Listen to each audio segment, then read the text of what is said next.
والله يدعو إلى دار السلام ويهدي من يشاء إلى صراط مستقيم.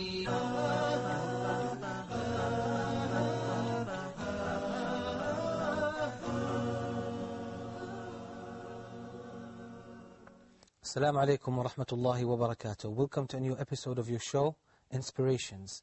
We're still trying to build the foundations of Islam in ourselves as we are dealing with the great hadith of Jibreel. May Allah's peace and blessings be upon him. Today, inshallah, is considered to be a sequel to the first episode about Zakah. We will delve into Zakah. We'll carry on with talking about how Islam frees the the Muslim soul or the person's soul from greed and from excessive love for wealth and for money, and it opens the heart for more goodness and increases the person and increases the love the person has actually for other people and other nations as well. Other things we will see are the examples from how the Prophet ﷺ struck the best example in how to be a generous person and how to understand the reality of wealth and money and how to deal accordingly. Other beautiful examples will be from the companions. May Allah be pleased with them. They really, struck wonderful examples in generosity, in really having love for others, helping the poor and the needy, and showing the mercy that every Muslim should have. And we have some other things as well to talk about, but before we go into that, let me remind you of our email address. Keep sending us your emails at inspirations@huda.tv, and you can still visit our website, which is www.buildingthefoundations.com. Let me now welcome our guests. We have Brother Samih with us, and we have Yasir, and Feroz, and Mohammad. Assalamu alaikum wa rahmatullahi wa barakatuh. Okay. We talked about Zakah in general, how Islam really encourages people to give in charity, to care for the needy and the poor people, and to feel their suffering. And it reminds us that we all come from one person. We're all the creation of Allah. And we said that this wealth, this money belongs to Allah. We only have it as a test. It's only in our hands to serve some purposes, noble purposes. It's not for us to serve money, save it, and spend our lives just trying to get as much money as possible, then save it, then die and leave it behind us. Because we will be questioned about all of this. Then we talked about how the Prophet ﷺ was very generous, and he taught us this generosity, how Allah subhanahu wa ta'ala urged us in the Qur'an to give more, and he promised multiple reward for those who spend in charity. And we all know the verse in Surah Al-Baqarah where Allah subhanahu wa ta'ala says, مَثَلُ الَّذِينَ يُنْفِقُونَ أَمْوَالَهُمْ فِي سَبِيلِ اللَّهِ كَمَثَلِ حَبَّةٍ أَنْبَتَتْ سَبْعَ سَنَابِلَ. The example of people, or the people who give in charity for the sake of Allah, is like the wheat. When the wheat grows, one grain will give 700. Each grain will give 700. So it shows that when you give $1, £1 for the sake of Allah, you will get 700 times the same reward for that. More.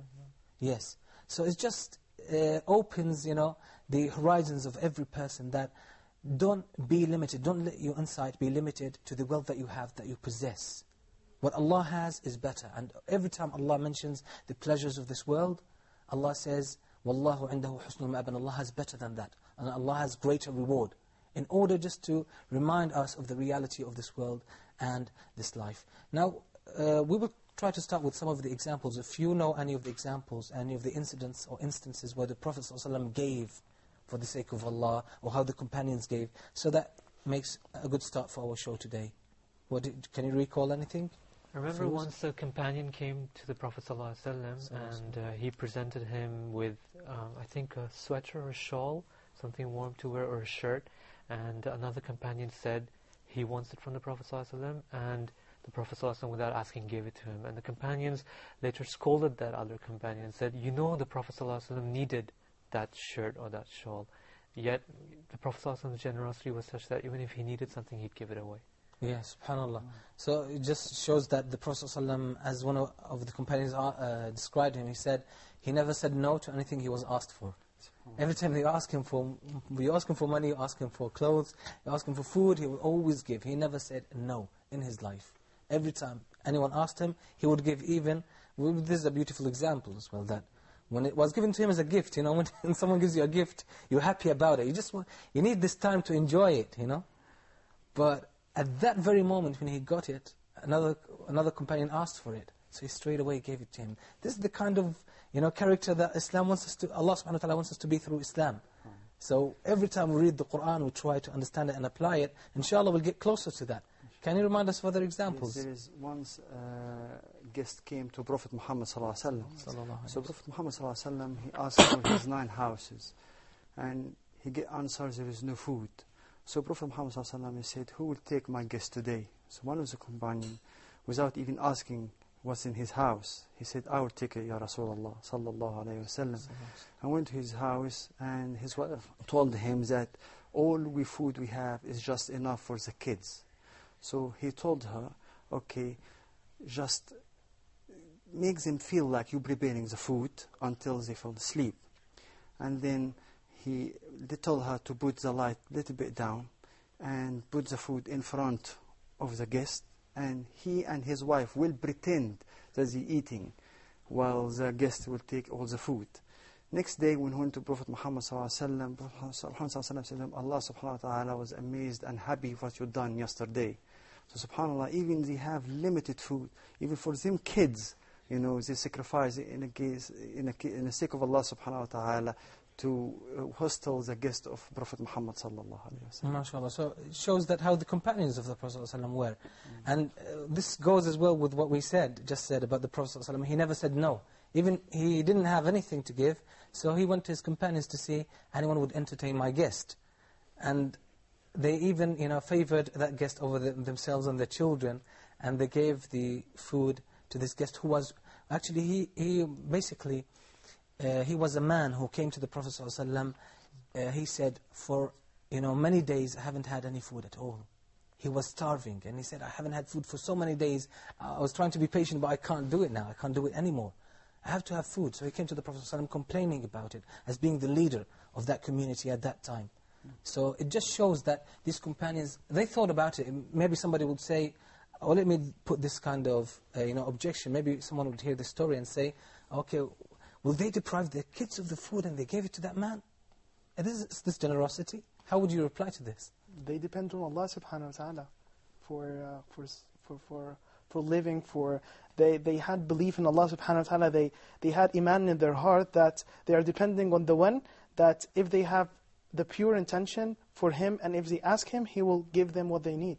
Okay, so that's one reason. What's another answer to this? You have just said it in the beginning of the program, when you said that whenever you give Allah, or whenever you give the poor something in the sake of Allah, Allah's going to give it to you back, compensate you basically with better than what you lost, or with better than what you had given to Allah. So I believe maybe when they give the food to the companion, to the need with the poor, they were believing in their hearts that they were expecting something better than what they lost in the sake of Allah. So they believed that what they were doing is just like a kind of successful trade with Allah. These are good justifications. I just need to talk about the point. The kids, you give a guest and you leave your kids without food. SubhanAllah, I think all of us, a companion of Prophet ﷺ, they have in the Aqeedah that the benefit comes from Allah subhanahu wa ta'ala. The food is only reason. And they believe if they give this reason to the guest, Allah subhanahu wa ta'ala, surely He will look after the kids, and they will give them even better than the food. Okay, I'll still try. These are all that go around the same point. Nobody forced them, by the way, to do such an action. But somebody might say, okay, they have kids. Well, he's a full-grown man, fully grown man, and the kids need food. It's in the narration of the hadith, actually. The man came to the Prophet starving because he hadn't had food for a few days. And the kids, they had food for that day. Maybe he was a guest from guest of the Prophet Muhammad ﷺ. That's the point? That's a good point. But the thing is, his kids, they had food for the day. Yes. But this is their dinner. But he hadn't food for so many days. So it shows the solidarity. So this is what Islam wants us to be, to have this kind of solidarity among, not only among the Muslim society, among humanity as a whole. And this really brings us to some shocking statistics that I was looking at. I was really shocked, totally shocked. Do you know that according to the World Bank, it says that there are 500 million people in this world who live under what we call absolute poverty. Absolute poverty means no shelter, no food, no water, no safety or security. This is absolute poverty. Your basic needs are not satisfied, are not met at all. 500 million people in this world. This makes almost like about 10% or around between 8 and 10% of the population of the earth. Imagine that. Whereas some people throw the leftover of the food in the rubbish. So Islam doesn't tolerate this. Some people dying of hunger, and some people throw the food in the garbage. This is Islamically not accepted at all. And do you know how many people die every year? You know, many people talk about, especially some of the people who make a lot of money, and we don't prevent people from having excessive money. If you use it correctly, that's wonderful, and that's good. And I think we dealt with that issue last week when we dealt with it. Alhamdulillah, was very good. And we explained the Islamic perspective on this, that if you have money, possess more money, and you use it for good causes, this is better than being poor and being in need and asking people for help and for food and for shelter. Qarun is the best example for what you just said now.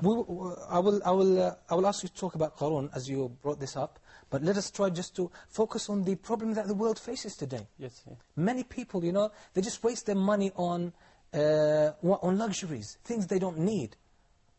Many of them, they buy things, they just use it for one day, then they leave it for the rest of their lives. And they spend a lot of money. Whereas, every year, there are 15 million children who die of starvation. Die of hunger every year, 15 million children. Most of them are in the Indian subcontinent. And comes next, Africa. And third comes South America. In these three continents, 15 million children every year die. And then some people talk about, being humane, care for humanity, care for the global unity, and all that stuff. What about these people? You spend excessive money, you waste it, you throw it in the garbage, and even, the lost cats and dogs that wander, in the wilderness, they've become so obese because they eat of this food in the garbage. Whereas human beings are dying, kids, children, who haven't reached the age of 15 years old. They die, 15 million children die every year. I read that in the European Union, yes, every cow earns $2 a day. And most people in the rest of the world don't even earn $1 a day because the European Union subsidizes its farms so much that every cow earns $2 a day. Wow, that's great. That's profound. That's really profound. I think that is the importance of zakah. And Islam, subhanAllah, make it one of the pillars.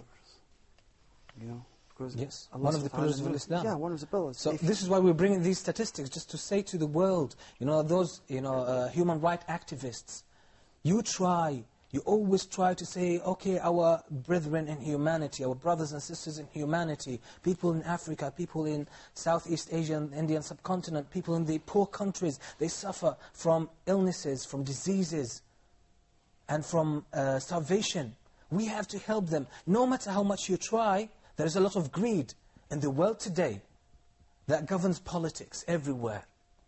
So you can't get that. If you really want to achieve your goals, come and look into Islam. Look into the system of zakah, how it deals with it. Now this is a reality. The money that the governments, especially in the West, and the advanced countries, the money they spend on military purposes is so huge, it's unbelievable. What a rocket, or let's say a missile, the money that you need to make a missile, one missile, is enough to feed a school in any country of the third world for 5 years. The kids every day have lunch. For 5 years, this equals the same money they spend on making one missile. Imagine the military, or the military expenditure that we find in the advanced countries. And then we talk about, bringing freedom to the world. Go into Afghanistan, go into Iraq, bring freedom to these people. We kill them, and we bring them freedom. Yes, you freed them from this world, but you didn't really free them. There are other ulterior motives. Brother, that's why I say they lost the aim of life. They don't have the aim of life that we have in Islam, that we will be accountable for every action that we do in this life, and we will get back to the owner of all the things, and he will ask us for the money that we have spent, like the last episode where we were talking about the money that how it came and how we spend it, stuff like that. And subhanAllah, they don't just understand. Muslims sometimes, non-practicing Muslims sometimes do what you're saying here. They don't understand that zakah is like a tree. If you cut its branches, it will grow. It will stimulate it to grow. Yes. Exactly like plants and trees. If you got small branches of it, it just will grow more. That's why we're talking about Islam as being, the zakah as being a pillar in Islam. Islam is being established on these 5 pillars. We didn't say, the Prophet Muhammad ﷺ did not say Islam is formed of 5. Islam is established upon these 5 pillars. Yes, that's a wonderful, really kind of conclusion you take from the hadith, that Islam is based on these. Islam is based on these. So these are the pillars of Islam, and they will give fruits. But you have to establish them, then you will see the fruits of Islam. You will see the magnificent or beautiful system, great system of Islam, after you establish these. And the more you establish of them, the more you achieve of them, the more goodness that you will see. So this is why it's a call. And now really from here, I call all human activists who see us and who are interested in human rights. Maybe you spend your whole life trying to bring rights to the people who deserve that, people who are in need, the poor people, the people who live in starvation and in bad conditions and in poverty.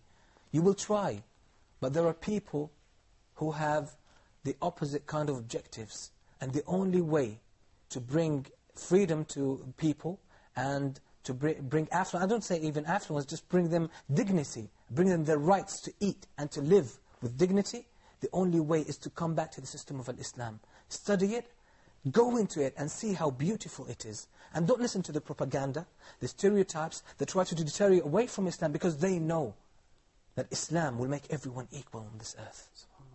We're not talking just about the Muslim world, we're talking about all human beings everywhere. They have the right to dignity, to be dignified. They have the right to food, to drink, to shelter, to live as human beings, not to be considered as animals. Even the animals in the West, the dogs and all the rest of the pets, they eat more than the people in the third world.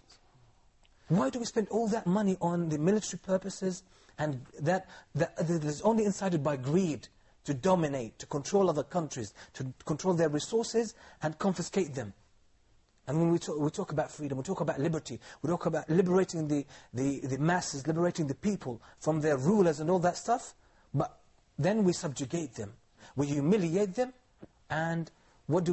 We leave the rest of the world, 500 million people live in absolute poverty. We'll go more into this, we'll try to see how zakah has the potential to deal with all this problem, solve it from the roots.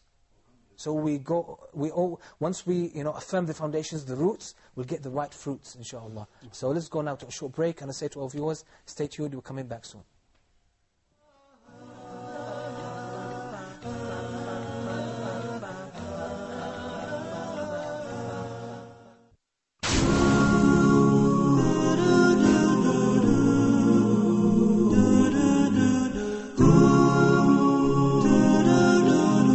Welcome to this new episode of Focus Point. The new generation has the habit of reading more than before. Jewish question was named basically the problem of Jews who lost their function in society.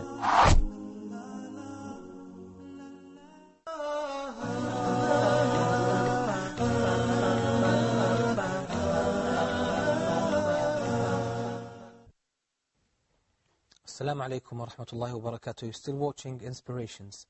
We're still talking about zakah. We said that Islam, as many times, we repeatedly said that Islam has the potential. Islam is the only way for humanity out of all the calamities they brought themselves into, like poverty, oppression, even the political problems, all of them can be sorted out easily with Islam. And we're taking today zakah as an example. And we mentioned some of the facts and statistics that really shock everyone.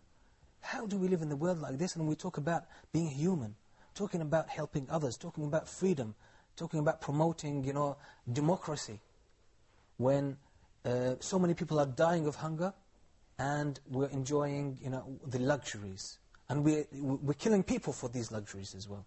So, as we said, Islam does not tolerate this. Islam is totally against it. This is why we have the great system of zakah in Islam. Now, this is the reality of the world we live in today. Now, let's see how was, when zakah was applied. When zakah was applied, how was the world like? How did it look like? How were the people like? Because zakah itself, as Allah subhanahu wa ta'ala said to the Prophet sallallahu alayhi wa sallam, خُذْ مِنْ أَمْوَالِهِمْ صَدَقَةً تُطَهِّرُهُمْ وَتُزَكِّيهِمْ بِهَا. Take from their wealth some charity, some portion that they give for the sake of Allah, with which you purify them. You purify them. You purify their money, you purify their souls. So when you give zakah, when you get into the system and you become part of it, your heart will grow. Goodness in your heart will grow. You will start to feel the suffering of the needy, of the poor, of the deprived, of the less fortunate. You will feel with them and you try to help them. This is why everything in Islam is designed to bring people together, to make them grow spiritually, mentally, physically, economically, in all aspects, in all walks of life. So this is why zakah has been prescribed. Some people may, maybe complain about it. They say it's like tax, it's like tax. Can you tell me what's the difference between zakah and tax? I think tax, it touches only the income of the person. But zakah, it touches the income as well as the wealth of the That's one difference. I think zakah, you will get rewarded for it. While tax, you will not get rewarded for it. Never. Maybe if you get poor, they will give you the welfare or the benefits through the benefit system.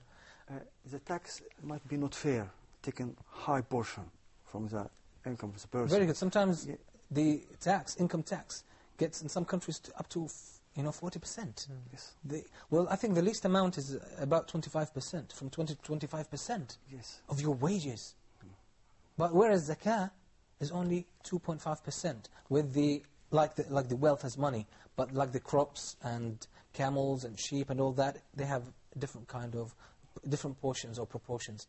But zakah takes only 2.5 of your surplus money. And you have to have it for a whole year as well. So it means, this is part of the economical system in Islam. Allah subhanahu wa ta'ala made the money, guided us to make the money. Why? In order that, because Allah put us in this earth first, to worship Him, and to what? To build this earth, to achieve advancement, technology, all of this is wanted in Islam. And Allah said that He created us, He sent us to the earth so that we build it, so that we construct it, we bring life to it. So how do we make buildings, construction, advancement? We need money. Money has to be circulated. It shouldn't be saved, it shouldn't be hoarded. It has to be among the people. This is how, and this is actually one of the parameters with which we can measure a country's economical advancement and progress. Yeah. That the wealth, is running, is in circulation. People use it, buy it. This is how a country grows economically. But if we start saving the money, the economy will go down. Everything in life will go down. So this is why Allah subhanahu wa ta'ala said in the Qur'an, one of the reasons, or one of the wisdoms behind zakah, كَيْ لَا يَكُونَ دُولَةً بَيْنَ الْأَغْنِيَاءِ مِنْكُمْ. So the money does not become in the possession of only the wealthy, the minority among you who have wealth and affluence. So they hoard it and they save it, and it doesn't go to the market. People don't use it. People don't benefit from it. This is a destructive thing in any society. Now, this leads us to some of the statistics, actually, that are actually the CIA itself. They themselves publish these statistics. Like in Nigeria, 10% of the population possess from 60 to 70% of the wealth of the country. Imagine 10% have 60 to 70% of the wealth of the country. What about the rest of them, the 90%? They only possess 30% of the wealth. Yes. And what about maybe foreigners as well have another portion? So what does it mean? People live in absolute poverty, a big gap between the rich and the poor. And, a couple of weeks ago, I sat with someone who worked for the Ministry of Statistics in a Muslim country. In a Muslim country. That is considered to be among the countries that have very good economy that is growing, rapidly growing. And he said to me that they made a research, and he was in charge of that research. And he said 4% of the population have about 80% of the wealth of that country that they live in. Imagine 4% have 80% of the wealth. That's amazing. This is why some people live in absolute poverty, while some people are spending their money, squandering it here and there on silly things. Now, Islam does not tolerate this. This is why we have crime. Those who are less fortunate, they will see the people enjoying their wealth, and when you have more wealth, it's easier for you to make more money. But it's very hard to get yourself from poverty into affluence or into, richness. So the wealthy are getting wealthier, and the poor are getting poorer. So crime increases, all types of immorality increases, because the rich will abuse the poor. They can buy them with that wealth. So Islam will always try to avoid this. Now, we talked about the world, how we live today, and many countries, if they want to find out why the crimes are there, so they have to review their economical system, the ratio of poor and the rich, and these shocking statistics. Even in some of the developed countries, I would like to quote some other, like in India, 10% possess between 25 and 30% of the wealth in that country. India is a very big country. It's a massive country. They are coming to 1 billion human people, the population. There's a lot of money there, but only a minority of the people control all this economy. Whereas the majority of them live in absolute poverty. They don't have even food to eat. Many of them live in the streets and sleep in the streets. They don't have health care at all. Why is this? Islam does not tolerate this. And we still remind the people, well, let's see what Islam does. Now let's go back to the Muslim society, the early generations of the Muslim society, see and compare. Let's compare what we live in today with what they had. Now, some of the things that were mentioned in history that you see after you establish zakah from the time of the Prophet ﷺ until about 100 years later, where Umar ibn Abdul Aziz was the Khalifa, was the Caliph of the Muslims. His people who work to collect the zakah and distribute it, give it to those who deserve it. They went out with the zakah and no one took it. Because no one was eligible to take the zakah. And zakah is not only given to the poor, so it means people are above the poverty line. All the people are above poverty line. Muslims, non-Muslims, the Arabs and the non-Arabs, the citizens of these countries and the foreigners, all of them were above the poverty line. This is something that I don't think the world could achieve today, with the system that is going on. What else as well? So they went to give. As we said, the money is not only given to the poor. It's given to the people who have a lot of debts. It's given to the travelers. But all of these, they have plenty of wealth. And they want to get married, so you can take the money as well from the government. Well, this is a certain conditions. There are certain conditions, certain situations where when there is excess money of zakah and there's no one to take it, like at the time of Umar ibn Abdul Aziz. So, you see what they are the results of applying zakah. So we call the world now, if you really want to get rid of poverty, if you are sincere in that, come and review the system of zakah and see how it is. You don't have to take 40% of people's incomes, wages. Of the surplus money that they keep for 1 year, just take 2.5%. It's very simple. Zakah is not taken from your food, it's not taken from your clothes, it's not taken from your house, it's not taken from the property that you use every day. Cars, horses, it's not taken from that. Only your surplus money. So it's amazing. In England, they, till about, I think, 100 years ago, they had a window tax, where as many windows as you had in your house, they tax you for it. So you don't need to go to those extremes. They tax your house. Yeah. So you can block all the windows so you don't pay any tax. Okay. Can you remind us, about anything at the time of the Prophet, his companions, to see, just to compare our situation today, the situation of humanity today, and the situation of humanity at that time. Maybe before you leave this point, I think because you have just mentioned now about the 40%, I believe that because, the system of the tax, how they use it, they waste much money because the zakah system, the money, goes to poor, to who needs the money, basically, yeah?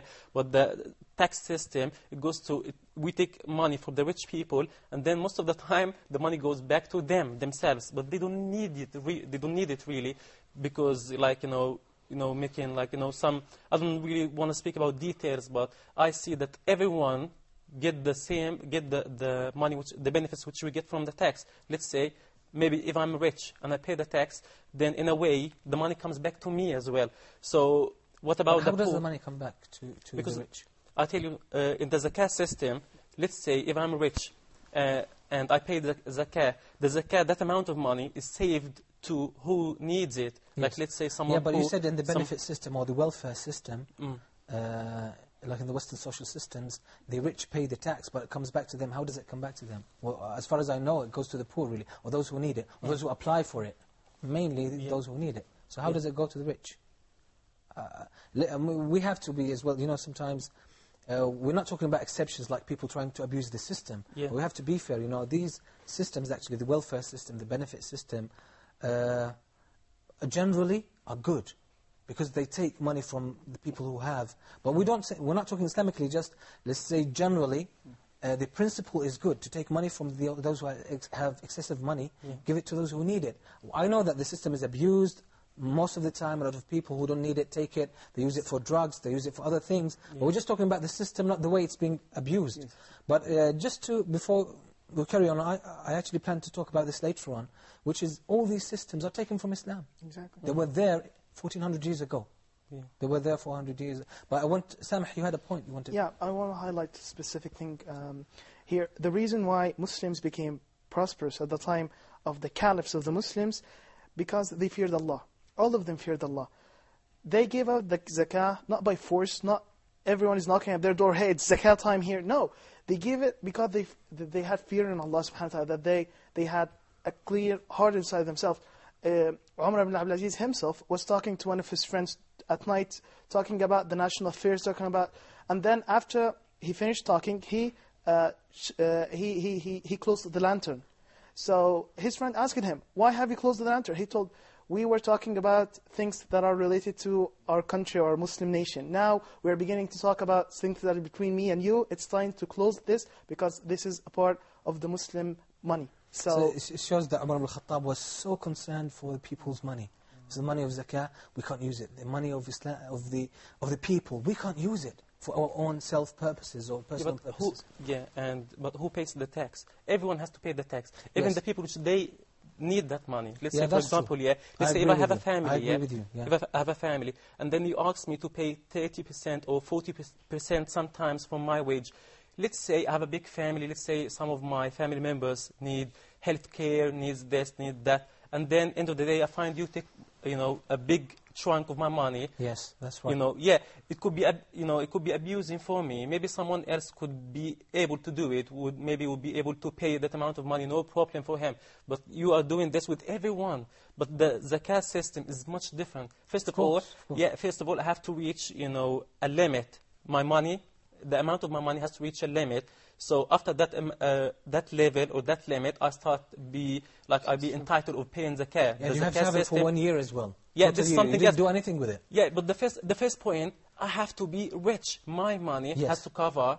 First of all, has to cover all my needs, my family members, our health care, our food, everything. Yeah. Then after it covers all these expenses, now that amount of money which left over has I have to keep it in whatever my bank or whatever, in my possession for the whole year. Yes. Whenever I need that money in that whole year, the zakah system in a year is not implemented upon me. Yeah. Why? Because I needed that money.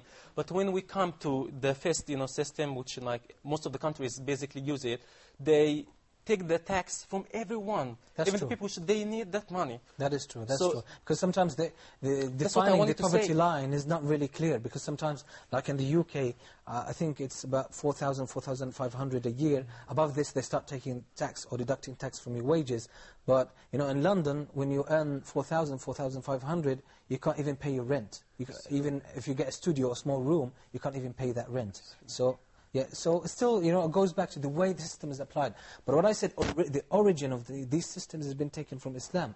And it's good that Samih mentioned Umar ibn al-Khattab, because there's a beautiful story about Umar al-Khattab. It just shows that when we implement the zakah system, when we apply Islam as a whole, the whole of humanity will live a wonderful life.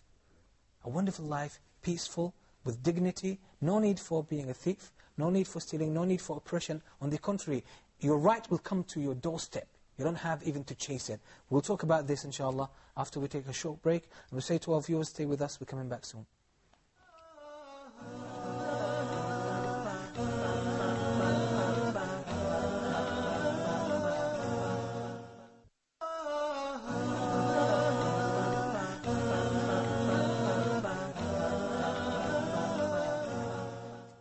Assalamu alaikum wa rahmatullahi wa barakatuh. Welcome back. You're still watching Inspirations. Please keep sending us your emails. Many times I reminded you of the email address, but again, inspirations@huda.tv, especially about these topics that we are talking about. Now, we gave one example about how the people lived at that time when they applied the system of zakah. Another thing, just as we are talking about the benefit system or the welfare system, Umar ibn al-Khattab one day he heard a child crying during the night. Then he inquired about it, and he found out that the mother wanted to stop suckling or feeding the baby, breastfeeding the baby. Why? Because Umar ibn Khattab gave a salary, a monthly salary to every kid who stopped, breastfeeding. So, because why? At that time they start having food, so the family has to bring food for them. Every Muslim had a monthly salary that was given to him or her. Everyone. So, when he inquired about this, and he found out the reason, he said, don't torture the child.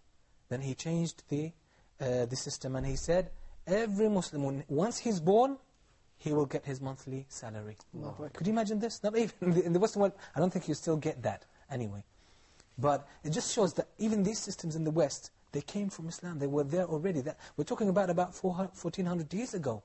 That was the system in the Muslim world. So it just shows, once you establish Islam, the wealth will be there for everyone. And as we said, the rich, when they give the zakah, what will happen? Allah will give them more. Allah will put more blessings in the wealth. And the poor, who can't get the wealth, what will happen to them? They'll still have their needs satisfied. And so it just shows that Islam is not it just runs the people, wants to free the people from wasting their lives just to get food and drink and waste their lives about this or making money. No, but it diverts their attention to the good issues, the high issues, the things that will always bring greatness to the self and to the society as a whole. So, do you still recall any incidents from the early generations how zakah made a very beautiful system for them to live in?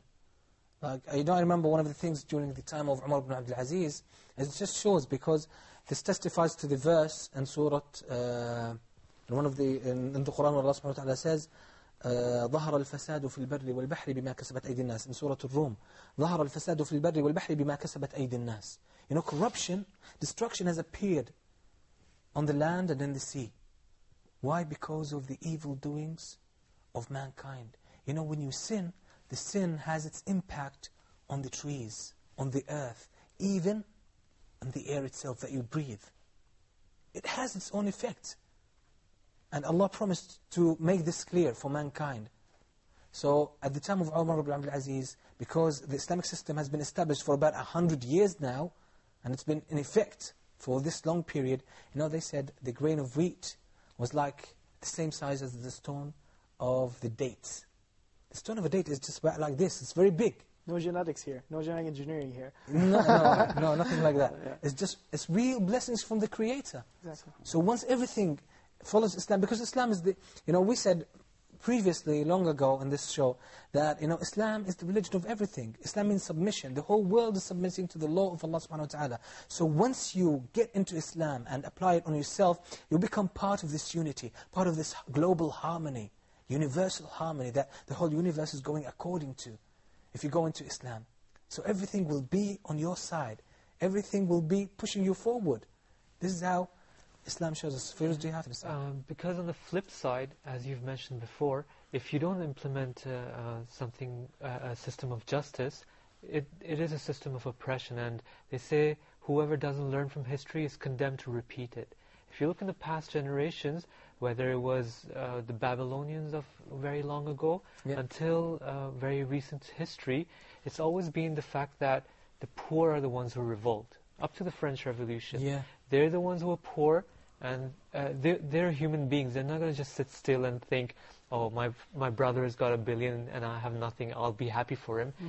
When they become oppressed, they will fight against it. Or, if another nation attacks them, the poor have nothing to fight for. They think to themselves, what's the state giving me anyway? And when they're attacked, only the rich will try to defend it, and that state is always bound to fail. No loyalty. Throughout history, whenever civilizations become high, the only reason why they've come down is because of economic reasons. That's very shocking. It's very shocking. It's eye-opening as well. That when we read history, we try to take the lessons, and it really does. So this leads us to talk about what are the effects of zakah on the community. Love. How does it bring love? The first thing he has just said now about loyalty, about how the system of zakah make the poor, people of the community and the rich people come to a point, come together, because obviously the poor people appreciate what the rich people do, and the rich people, when they do this, obviously, I remember my mom gave an example one day, said, if you feed a cat, the cat will love you, and you will love the cat itself. You will feel attached to the cat because you have been feeding the cat for a long period of time. So let's say if a rich person, he gives the poor, and he sees the smile of the poor person in front of him, he feels attached to that poor person. So if he starts feeling love in his heart to that poor, and on the other hand, we see that poor, he appreciates what the rich person has just given to him. So we bring them to a point, we bring them to love. So I believe that in a time of war or something, they will support each other strongly, shoulder to shoulder. Yes. So one of the benefits of the zakah system, that to bring the love, solidarity, mutual love, and unite them. And that's it. So what else? Yes, the zakah has something to do with that. Because the zakah is purify the soul of the poor person from the envy and the hatred against the rich person. And at the same time, brings a mercy into the heart. Because to help, you have to have a mercy, the heart of the rich person. And the people who got a mercy in them, Allah subhanahu wa ta'ala be mercy. Ar-Rahmun yarhamhum. Allah subhanahu wa ta'ala. And with the zakah, it's build good and integrated society as possible. So it's actually for our own benefit. Not even we give from our own money, but the rewards are greater in this world, even before the next. Samih? One statement, zakah equal universal brotherhood between Muslims. That's a very good conclusion. By the way, we can come up with, from today's episode with, universal brotherhood. Zakah means universal brotherhood. I'll tell you something, look, in the West, they have some benefits of the systems there about the welfare, which have been taken from zakah as well, obviously, as we see, and the history, look at the history 1400 years ago, obviously, far, before previous, that new systems at the moment in our recent days. One of the main points which we can see in their system, that why they give the poor, why they give the people which are looking for jobs, to support them so they can still, they can help in the community a little bit, something to keep them on their feet till they find their jobs, till they can rely on themselves, and they start, being helpful, and they cooperate in the community. So basically, when we help the poor, we strengthen them to keep them, strong till they catch, up, and till they come back to our society working and doing help. So at the end of the day, it helped the community itself and helped the country or, the place wherever applied that zakah system. Yes, that's true. That's true. And economically speaking, this 2.5% is a lot of money. still a lot of money. Exactly. But it doesn't affect the person himself who's giving it. It's a very small effect. But as we said, the Prophet ﷺ promised that money will not go, the value of it will not go down, or money itself will not go down when you pay. Allah will give you more. But imagine that this 2.5%, it will be in billions in any of the huge countries, big countries. Imagine if it were just locked, would be of no use. But when you give it in zakah, it's in the market. So it gives a boom, it gives a boost actually to the whole society. But going back as well to the mutual love. So how do you see zakah with this mutual love rids the society of crime? How do you see this happens with zakah? Obviously, if now poor person sees a rich person, give him from his money and look after him. So why are you going to attack him? Why he is going to steal his car or steal to break down? Why? It just leads us to the reason. What is the reasons behind crime? You either want to eat and feed your family. Yes. Or what? Hatred towards the rich, because they abuse the country, they abuse everything. Yeah. And they have everything in their hands, you have nothing. So it just, it uproots the whole problem of crime. You see how when some people talk about Islam, they try to criticize Islam, we say to them, take Islam as a whole. Don't take things out of context. See how it works.